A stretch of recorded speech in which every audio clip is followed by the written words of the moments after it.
मैंने तो कहा था, हम लोगों ने महापुरुषों से परामर्श करके लिखा था, आपको केवल 3 दिन का उपवास करना है। आपने 11 दिन का संपूर्ण उपोषण किया। हमने 11 दिन एक भुक्त रहने के लिए कहा था, उन्होंने अन्न का ही त्याग कर दिया। महाभारत में कहा गया है, अनशन यह सबसे बड़ा तप है, अनशन। और उसको उनके जीवन में साकार होते हुए मैंने केवल देखा नहीं, मैं थोड़ा तार्किक हूं। आपकी परम पूजनीय माता जी से मिलकर के मैंने उसको रिकन्फर्म भी किया था कि आपका यह अभ्यास 40 वर्षों का है। ऐसा तपस्वी कोई राष्ट्रीय नेता प्राप्त होना यह सामान्य बात नहीं है। वे इन दिनों में हमने कहा था कि आपको विदेश प्रवास नहीं करना चाहिए, क्योंकि सांसर्गिक दोष भी आते हैं। विदेश प्रवास टाल दिया सांसर्गिक देशों के इस दोषों की संभावना के कारण, लेकिन दिव्य देशों का प्रवास ऐसा किया। नासिक से आरंभ किया, गुरुवायूर गए, श्रीरंगम गए, रामेश्वरम गए। इन सारे स्थानों पर जाकर के वहां के परमाणुओं को लेकर के और पूरी भारत माता के हर कोनों में जाकर के मानो वे निमंत्रण दे रहे थे कि आइए दिव्य आत्माओं, अयोध्या पधारिए और हमारे राष्ट्र को महान बनाने के लिए आशीर्वाद दीजिए।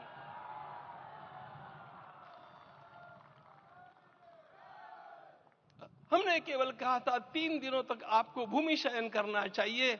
11 दिनों से आप भूमि शयन कर रहे हैं। इस कड़कड़ाती ठंड में इस प्रकार का शयन करना,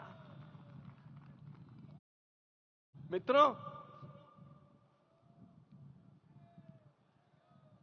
ब्रह्मा जी ने सृष्टि को निर्माण किया।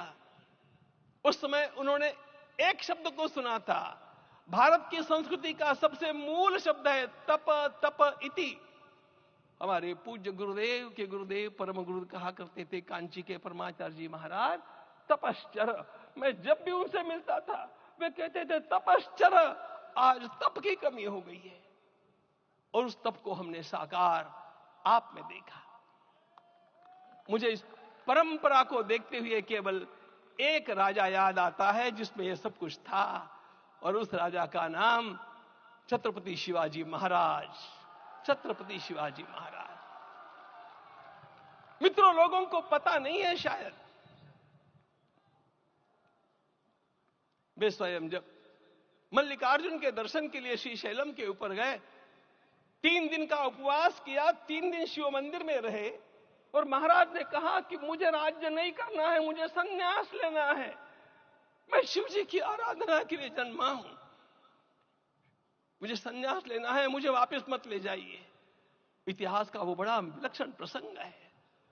उस प्रसंग में उनके सारे ज्येष्ठ मंत्रियों ने उनको समझाया और लौटा करके लाया कि यह भी आपका कार्य भगवत सेवा ही है।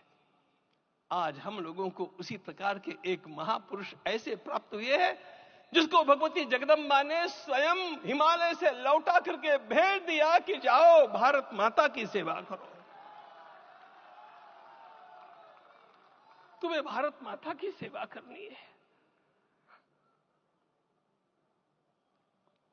मैं अपने को कभी श्रद्धा रखने के बारे में भावुक नहीं पाता हूं, लेकिन कुछ स्थान ऐसे होते हैं जहां पर आदर के साथ अपना मस्तक अपने आप झुक जाता है। ऐसा एक स्थान हम लोगों को उच्च पदस्थ इस राजर्षि ने जब दिखाया तो मुझे छत्रपति शिवाजी महाराज के गुरु समर्थ रामदास स्वामी महाराज की याद आ गई। उन्होंने शिवाजी का वर्णन किया, निश्चयाचा महामेरु, निश्चयाचा महामेरु, बहुत जनासी आधारू, अखंड स्थितिता निर्धारू, श्रीमंत योगी, श्रीमंत